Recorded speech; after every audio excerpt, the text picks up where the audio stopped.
Well, in Israel, Zaka is an independent organization that responds to disaster scenes, identifies and recovers victims. Irene Nurith Cohn is a volunteer with the group and was one of the first witnesses on the ground after the October 7th terror attacks. She's in Canada to meet with government officials to share her testimony, and she joins us live now in studio. Thank you so much for joining us. I just kind of teased a little bit about what your organization does, but tell us a little bit about the responsibility that Zaka has on the ground, especially after the terror attacks on October 7th. So thank you for having me here. So Zaka, what we do, it's an ultra-Orthodox religious Jewish organization, mostly men.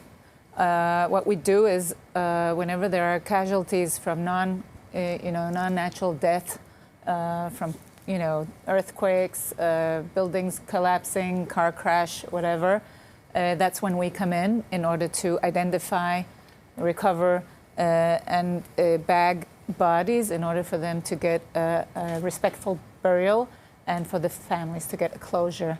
On October 7, which was, as you know, overwhelmingly, we were not ready.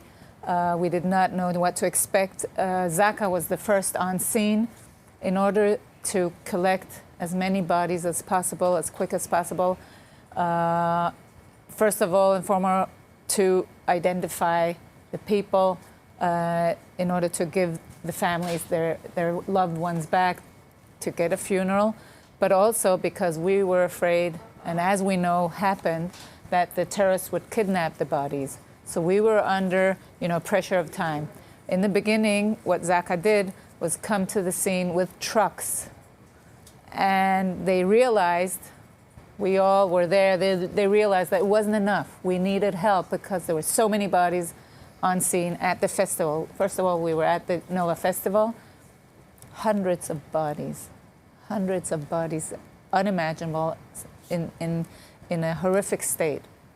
It wasn't only, shooting. No, it was mutilating. It was a massacre. It was torture. It was rape. All that happened. I have seen things happening. I've also I'm one of the journalists that got to see the 47-minute unreleased footage, and there are many images that I can't unsee that are, I hate to say it, but burned into my memory. The images of truckloads of bodies burned to a crisp, babies burned, bodies that were beheaded, Thai national that was caught on video getting beheaded. These are the things that haunt my memories, and I can't imagine the things that you see and other volunteers.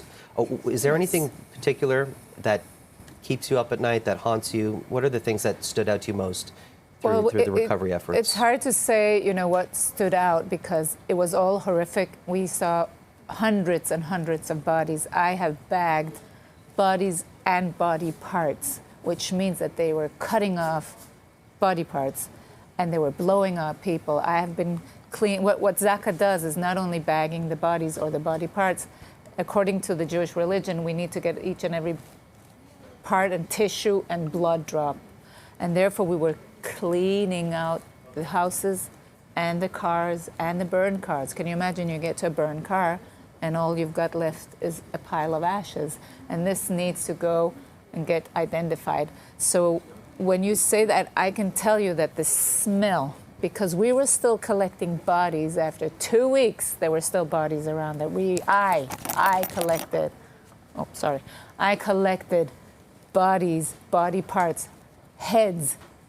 On Monday, 2 weeks later, the stench, when I close my eyes, the stench is what is burned into my brain. And whenever I go to sleep, I see the images, and I believe that this will stay with me forever. But you know what is the hardest to understand is that people are denying.